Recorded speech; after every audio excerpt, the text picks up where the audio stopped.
বাংলাদেশ থেকে Europe America বা ইহুদি খ্রিস্টানদের দেশে গিয়ে আয় রোজগার করা বৈধ কিনা?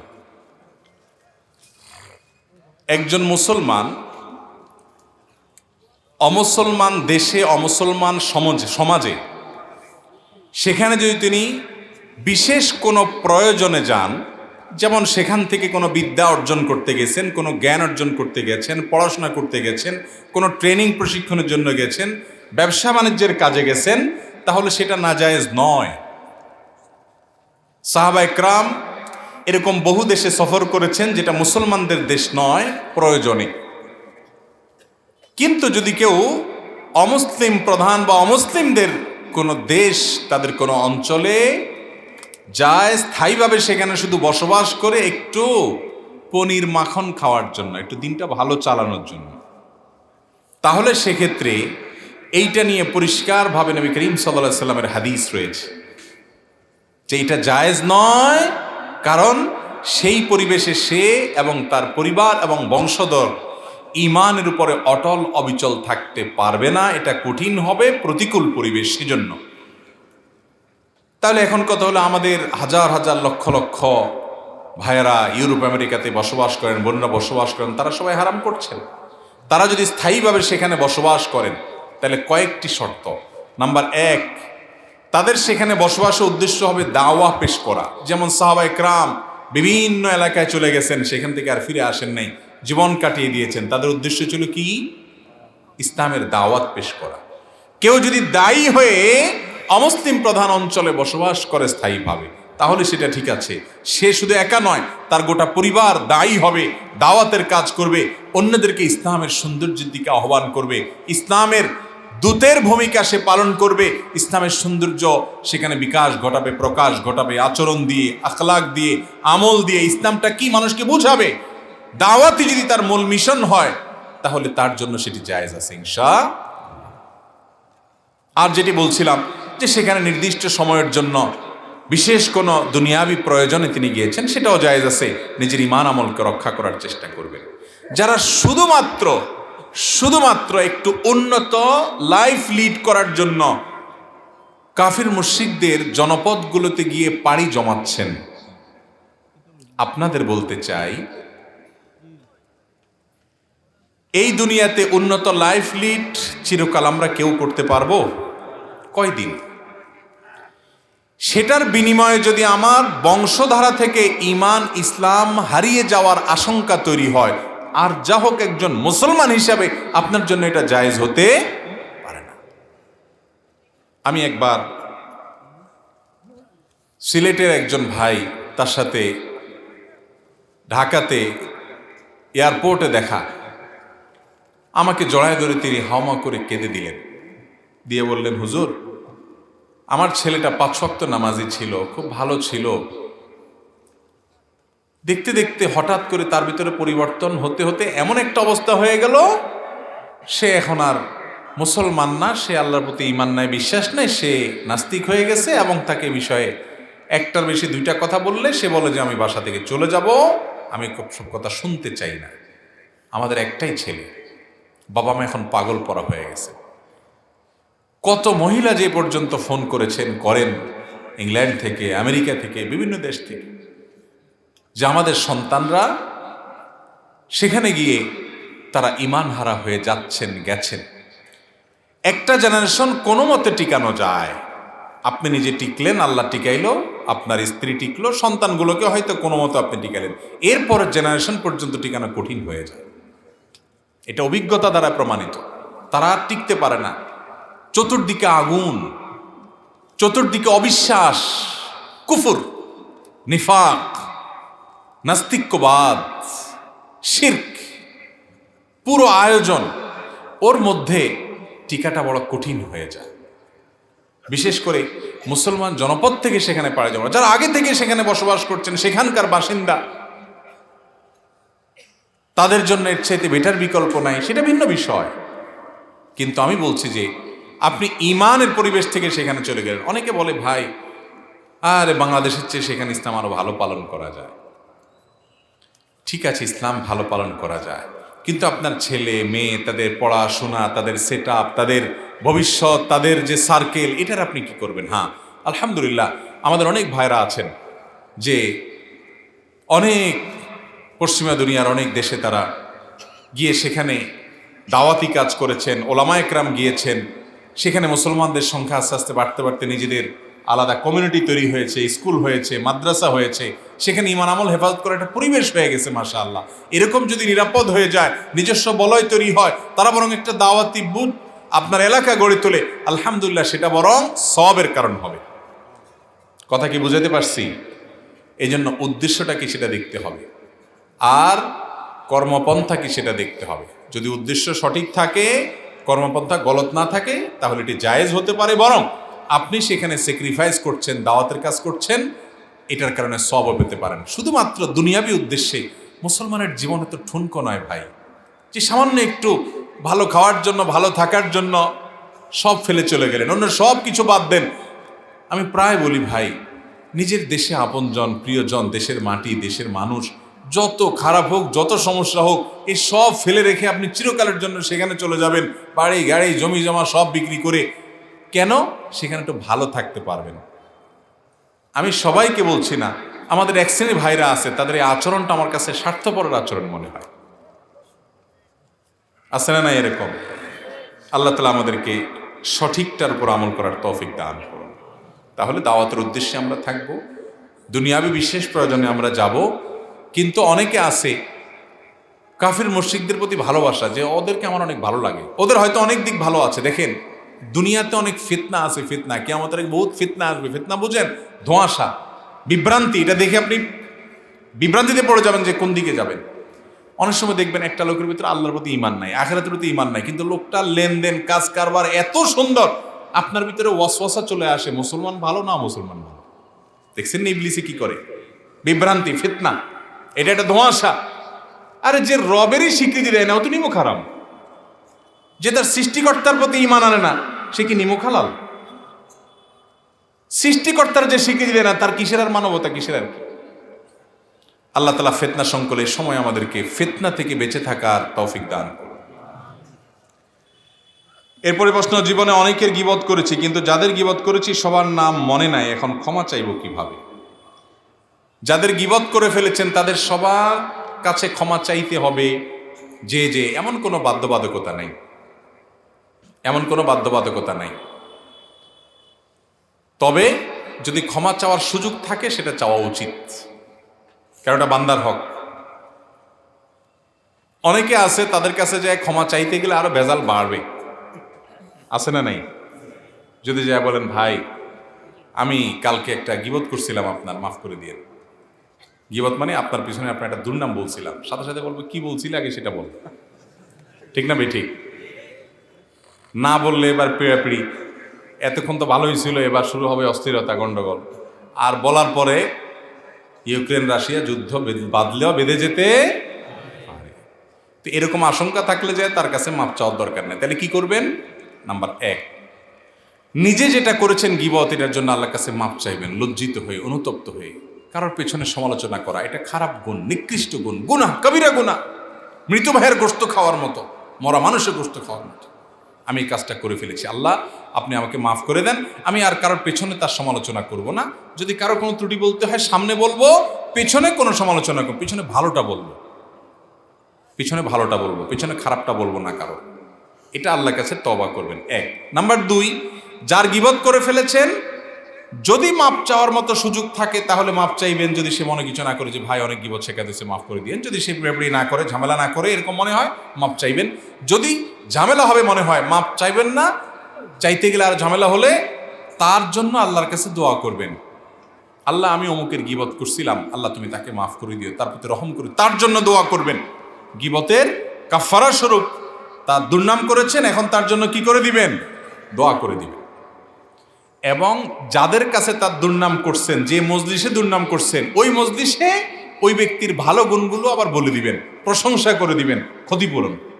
কথা কি বুঝাইতে পারছি? এবং নিজে আর কখনো গীবত করবেন না প্রতিজ্ঞা করবেন, ইনশাআল্লাহ। আশা করা যায় আল্লাহ তাআলা মাফ করবেন। মাথার চুল অনেক খেলোয়াড়ের অনুকরণে অনেকে ছোট বড় রাখে সামনে পিছনে, এটা কি জায়েজ? এই যে একটু আগে আলোচনা করলাম, কোনো খেলোয়াড়ের পছন্দ করেন, ওই খেলোয়াড়ের মাথার চুলটা শয়তানের চুলের মতো, আপনি এরকম চুল রাখলেন, তারে ভালোবাসেন সেজন্য। আছে না নাই এই রোগ? নবী করিম সাল্লাল্লাহু আলাইহি সাল্লাম আমাদের জীবনের প্রতিটি বিষয়ের শিক্ষা দিয়ে গেছে, ক্ষুদ্রাতি ক্ষুদ্র সব বিষয়ে তিনি আমাদের সমাধান দিয়ে গেছেন।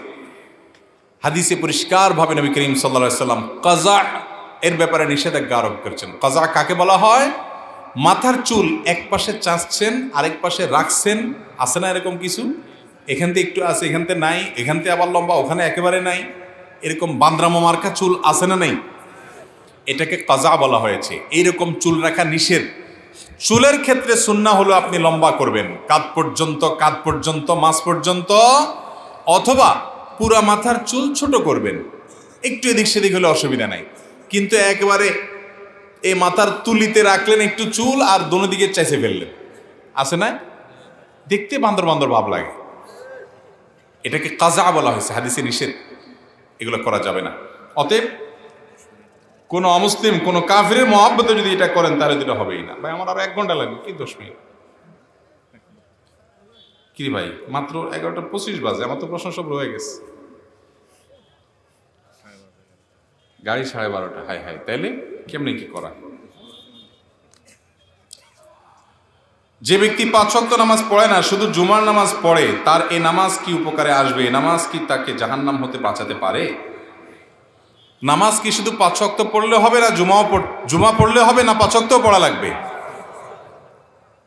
যে ব্যক্তি শুধু জুমার নামাজ পড়ে, 5 ওয়াক্ত নামাজ পড়ে না, সেই ব্যক্তিকে আল্লাহ তাআলা মাফ করবেন কিনা সেটা আল্লাহ তাআলা ভালো জানেন।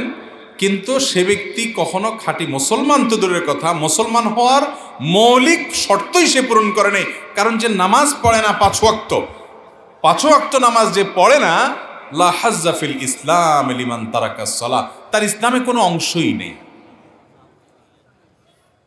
তার ইসলামে অংশই নেই। ওমর রাদিয়াল্লাহু তাআলা বলেছেন। এজন্য শুধু জুমা পড়ে মুসলমানিত্বের নাম টেকানো কঠিন, অবশ্যই 5 ওয়াক্ত নামাজও পড়তে হবে। আলহামদুলিল্লাহ, জুমাটা অন্তত পড়ে, সেজন্য তাকে সাধুবাদ জানাতে হয়। কিন্তু এই জুমা কুলাবে না, শুধু নাজাত পেতে হলে জুমার পাশাপাশি 5 ওয়াক্ত পড়া লাগবে।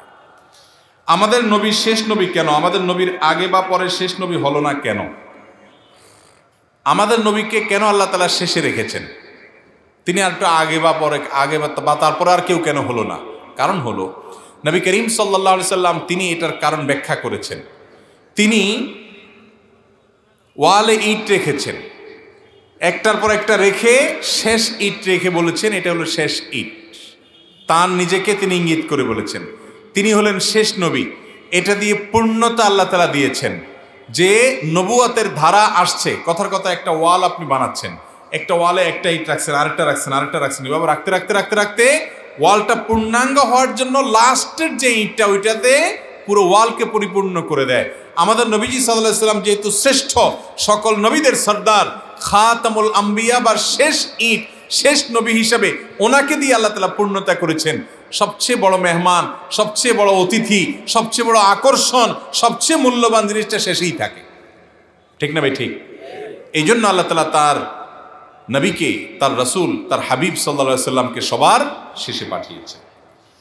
11 বছর বয়সে কয়েকজন ছাত্র কিছু টাকা চুরি করেছে, এটা জানার পর শিক্ষকদের করণীয় কি? কোরআন হাদিসের আলোকে জানালে খুশি হব। যদি কোনো ছোট বাচ্চা যে বালেগ হয় নাই এখনো, কিশোর 10-11 বছর বয়স, তারা যদি কোনো অন্যায় কাজ করে, তাহলে শরিয়ার সীমানার মধ্যে থেকে তাদেরকে শাসন করা যেতে পারে, তাদেরকে নসিহত করা উচিত, কাউন্সিলিং করা উচিত, বোঝানো উচিত, কেন তারা চুরির দিকে গেল সেটা বের করা উচিত। তাদেরকে বেধড়ক লাঠিপিটা করা অথবা তাদেরকে চুরির যে শাস্তি তাদের উপরে প্রয়োগ করা, এটা জায়েজ নাই। অনেক শিক্ষক আছেন, অনেক এলাকার মানুষ আছেন, আপনারা প্রায় ফেসবুকে দেখবেন যে একটা ছোট বাচ্চা মানুষ হয়তো চুরি করতে গেছে, অভাবের তাড়নায়, লোভে পড়ে বা সুশিক্ষার অভাবে দেখা গেল তাকে ধরে প্রচণ্ড রকমের পশুর মতো মারধর, জুলুম, অত্যাচার। প্রায় সময় এরকম ভিডিও দেখেন না আপনারা? এগুলো নাজায়েজ ভাই, এগুলো জায়েজ নাই। একটা বাচ্চা মানুষ, শরীয়তের হদ তার উপরে কায়েম করা এটা জায়েজ নাই। আর হদ কায়েম করার জন্য আপনি কে? এটা বিচারিকভাবে কায়েম হবে। এই জন্য তাকে কাউন্সিলিং করতে হবে, নসিহা করতে হবে, শাসন করতে হবে শরীয়তের সীমানার মধ্যে থেকে। জুলুম হয়, অবিচার হয়, এরকম কোনো কিছু বা তা সে আরো হিতে বিপরীত নষ্ট হয়ে যেতে পারে, এরকম কিছু করা যাবে না। ইমাম সাহেব নামাজে ভুল করলে আমাদের কি বলে সতর্ক করা উচিত? তাকবীর দেব না সুবহানাল্লাহ বলবো? অবশ্যই সুবহানাল্লাহ বলবেন। আমাদের দেশে সাধারণত ইমাম সাহেবের ভুল হলে মুক্তাদিরের পিছন থেকে আল্লাহু আকবার বলে ওঠে, তাই না? এটা ভুল। বলতে হবে কি? সুবহানাল্লাহ। নবী করিম সাল্লাল্লাহু আলাইহি ওয়াসাল্লাম বলেছেন, আত-তাসবিহু লির-রিজালি ওয়াত-তাসফিকু লিন-নিসা। যদি ইমাম সাহেব ভুল করে, মুক্তাদি পিছনে যদি পুরুষ হয় তাহলে সুবহানাল্লাহ বলে উঠবে। আর যদি মহিলা থাকে তাহলে এরকম হাতে বাড়ি দিয়া ইমাম সাহেবকে সাবধান করবে। ইমাম সাহেব বুঝবে যে আমার কোনো ভুল হচ্ছে, তখন তিনি সংশোধন করবেন। সুবহানাল্লাহ কখন বলতে হয়? আশ্চর্য হয়ে। আশ্চর্য হয়ে অনেক সময় বলতে, এর ভিতরে একটা হলো আশ্চর্য হয়ে। এখন ইমাম সাহেব ধরেন একটা ভুল করছেন, দ্বিতীয় রাকাতে বসা দরকার, উনি দাঁড়ায় গেছেন, আপনি পিছন থেকে বলছেন সুবহানাল্লাহ, আশ্চর্য কথা, এটা কেমন কথা, আপনি দাঁড়ায় যাচ্ছেন, তখন উনি বুঝবেন যে আমি ভুল করছি, বসে যাবেন। কথা কি বুঝাতে পারছি? অতএব ইমাম সাহেব ভুল হলে আল্লাহু আকবার না, কি বলতে হবে? মানুষ মারা গেলে খতম পড়িয়ে টাকা নেওয়া ঠিক কিনা? কোনো মানুষ মারা গেলে মৃত মানুষের রুহের মাগফিরাতের জন্য হুজুররা কয়েকজন মিলে কোরআন শরীফ পড়ে খতম পড়ায় দিলেন। এরপরে যার বাপ মারা গেল সে টাকা ভাগযোগ করে হুজুরদেরকে দিলেন। এইরকম যদি হয় তো হুজুরদের এই টাকা নেওয়া, টাকা দিয়া মুর্দার জন্য কোরআন পড়ে সওয়াব রেসানি করা নাজায়েজ এবং গুনাহ। এটা জায়েজ নাই কোন অবস্থাতে। যে তার বাপমার জন্য হুজুর ডাইকা 10-5 জন হুজুরের কিছু টাকা পয়সা দিলেন, হুজুররা আপনারা খতম করে দেন, আমি বলি তার আমও গেছে, সালাও গেছে। আম সালা দুইটাই গেছে। আম সালা দুইটা কেমনে গেছে? ধরেন কোরআন তো যে তেলাওয়াত করে সে নিজে সওয়াব পায়, লাইসাল ইনসান ইল্লা মা সাআ। আবার টাকাও দিলেন তারে, যদিও সে সওয়াব পাবে কিনা এটা সন্দেহ আছে, কারণ তার টাকার জন্যই সে পড়ছে। তো মুর্দার জন্য দোয়া করে, তার জন্য কোরআন পড়ে, কোরআন খানি করে টাকা নেওয়া, টাকা দেওয়া এগুলো জায়েজ নাই। মুর্দার জন্য যত কাজ হবে এগুলো হবে আল্লাহর জন্য, এটার কোনো বিনিময় গ্রহণ করা যাবে না, দেওয়াও যাবে না। এরপরে প্রশ্ন হলো, আমি একটি রাজনৈতিক দলের সাথে দীর্ঘদিন যাবৎ রাজনীতি করি, এখন একটি ইউনিটের সভাপতি। প্রশ্ন হলো, কোন রাজনৈতিক দলের সাথে থাকার কারণে কি জাহান্নামে যেতে হতে পারে? ভাই, এটা নির্ভর করবে। মুসলমানের রাজনীতি বলতে কিচ্ছু নাই। রাজনীতি, সমাজনীতি, খাওয়ানোর নীতি, কামাই করার নীতি, পড়ালেখার নীতি, যত নীতি আছে এর সব কিছু হবে কাকে কেন্দ্র করে? আল্লাহ রাব্বুল আলামিনকে কেন্দ্র করে। যদি আপনি ভালো কিছু করেন যেটাতে আল্লাহর হুকুম মানা হয়, তাহলে আল্লাহর কাছে সওয়াব পাবেন। ভুল কিছু যদি করেন তো রাজনীতি করা লাগবে না, মৌলবী নীতি করেও জাহান্নামে যাওয়া লাগতে পারে। ঠিক না ভাই? ঠিক। আপনি যা করছেন সেটা কি আল্লাহর নির্দেশের বাস্তবায়ন হচ্ছে? সেটা কি কোরআন হাদিসের অনুসরণ হচ্ছে? সেটা কি আল্লাহর আনুগত্য হচ্ছে? সেটা কি আল্লাহর ভালোবাসার কারণে হচ্ছে? আল্লাহকেই প্রাধান্য দিচ্ছেন, আল্লাহই তার কেন্দ্রে আছে কিনা, এই প্রশ্নটা রাখেন, যেটা এতক্ষণ আজকে আলোচনায় বললাম। তাহলে আপনার প্রশ্ন উত্তর আপনি পেয়ে যাবেন। আল্লাহ আমাদেরকে বোঝার তৌফিক দান করুন। ভালো কাজ করলে তার বিনিময় পাবেন, মন্দ কাজ করলে অবশ্যই জাহান্নামে যেতে হতে পারে। আল্লাহ মাফ করুন। শেষ জামানায় ৭৩ দল সম্পর্কে জানতে চাই। ভাইরা আমার, বুখারী মুসলিম এক যুগ বর্ণনা করেছেন, নবী করিম সাল্লাল্লাহু আলাইহি ওয়াসাল্লাম বলেছেন, তাফতারিকু উম্মতি আলা 73 ফিরকাহ কুল্লুহা ফিন নারি ইল্লা ওয়াহিদা। আমার উম্মত ৭৩টি দলে বিভক্ত হবে, তাদের সবাই জাহান্নামে যাবে, একটা দল শুধু জান্নাতে যাবে। সেই দলের মার্কা কি, নাম কি? মার্কার নাম জানতে চান? নাজাত প্রাপ্ত যারা আখিরাতে মুক্তি পাবে, নাজাত পাবে, তাদের মার্কার নাম হলো মা আনা আলাইহি ওয়া আসহাবি। নবীজি সাল্লাল্লাহু আলাইহি ওয়াসাল্লাম বলেছেন, তাদের মার্কা হলো যে নবীজির সুন্নাতকে তারা অনুসরণ করবে, সাহাবীদের জামাতকে তারা অনুসরণ করবে। এই আহলুস সুন্নাহ ওয়াল জামাআহ, সুন্নাহ এবং জামাতে সাহাবার অনুসরণ যারাই করবে, তাদের কোনো নাম নাই, তাদের কোনো মার্কা নাই। মার্কা বলতে তাদের ওই গতানুগতিক মার্কা নাই, আলামত দেওয়া আছে। এই আলামত যার মধ্যে পাবে সেই ইনশাআল্লাহ নাজাত প্রাপ্ত হবে। সে আলামত বিশেষ কোনো গ্রুপে থাকতে পারে, অন্য গ্রুপে থাকতে পারে, এই নামে থাকতে পারে, ওই নামে থাকতে পারে। নাম বড় কথা না, দেখতে হবে কর্ম কি। যে কোরআনকে সুন্নাহকে অনুসরণ করে, সাহাবা একরামের জামাতকে ভালোবাসে, অনুসরণ করে, তাদেরকে মৌলিকত্বে রাখে, তারা নাজাত প্রাপ্ত দল। আর যারা সাহাবীদের জামাতের প্রতি বিদ্বেষ রাখে, তাদেরকে কাফির মনে করে, আল্লাহ মাফ করুক, অনেক গোমরা ফেরকা আছে দুনিয়াতে, বা সুন্নাতে রাসূলের আঁকড়ে ধরে না, আহলে সুন্নাত জামাতের বাইরে যারা, এই লোকগুলো নাজাত পাবে না। সবাই বলতেছে দুর্ভিক্ষ দেখা দিবে, কোরআন হাদিসের আলোকে জানতে চায় কি করা আছে আমাদের। ভাইরা আমার, যদি দুর্ভিক্ষ দেখা দেয়, ওই যে বললাম শুরুতে, যার আল্লাহর প্রতি বিশ্বাস নাই, যার কোনো অভিভাবক নাই, যার কোনো কর্তা নাই, যার কোনো কর্তৃত্ব নাই, যার কোনো মালিক নাই, যে ছন্ন ছাড়া লাগাম ছাড়া, সে পাগলের মতো হাউতাস করবে, হতাশ হবে, হ্যাঁ, স্যাড ব্যাড দুঃখিত, সব শেষে এগুলো হ্যাঁ হেরে হাউতাস করবে। কিন্তু যার অভিভাবক আছে, যার রিজিক দাতা একজন আছে, সে কোনো অবস্থাতেই হতাশ হবে। ওমা মিন দাব্বাতিন ফিল আরদে ইল্লা আলাল্লাহি রিজকুহা, জমিনে যত প্রাণী আছে সকলের রিজিকের জিম্মাদারি কার? তো আল্লাহ যদি সকলের রিজিক নিয়ে থাকেন, দায়িত্ব তার থাকে, তো আল্লাহ আমাকেও খাওয়াবেন। এলসি যদি সারা দেশে বন্ধ হয়, সমস্ত আমদানি যদি বন্ধ হয়ে যায়, আজ থেকে 100-200 বছর আগে আমদানি নির্ভর ছিল না, মানুষ দুনিয়াতে বেঁচে ছিল, আমরাও বেঁচে থাকবো। 3 বেলা খেয়েও মানুষ বেঁচে থাকে, 1 বেলা খেয়েও বেঁচে থাকে। অতিরিক্ত চাপ নিয়ে, টেনশন নিয়ে হতাশ হওয়া ইমানদারকে শোভা পায় না। ইমানদার আল্লাহর উপর তাওয়াক্কুল করবে, অমাইয়া তাওয়াক্কাল আলাল্লাহি ফাহুয়া হাসবু, যে আল্লাহর উপর তাওয়াক্কুল করবে সে তার জন্য আল্লাহ যথেষ্ট হবে।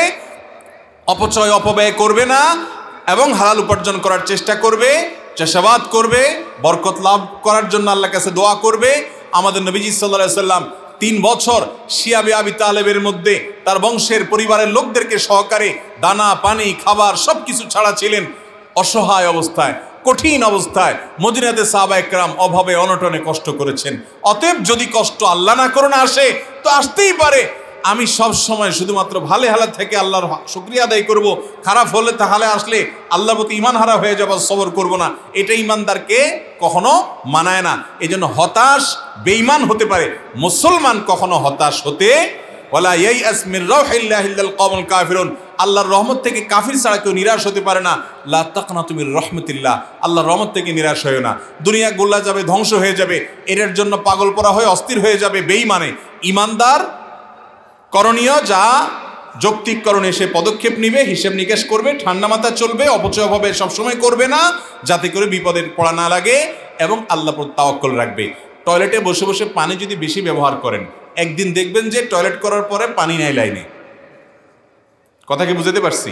সারা জীবন অপচয় অপব্যয় করে এই যে খেলার নাম দিয়া লক্ষ লক্ষ কোটি টাকা উড়াবেন, এরপরে যায়া যখন অভাব অনটন শুরু হবে তখন বুঝবেন, হায় রে, পতাকার জার্সি কিনা কত কোটি টাকা জানি নষ্ট করছিল, না হলে আজকে আমাদের উপকার আসতো। ইমানদারের জন্য কখনো অপচয় অপব্যয় করবে না, তার আফসোসও করা লাগবে। আল্লাহ আমাদেরকে হিসেব করে চলার তৌফিক দান।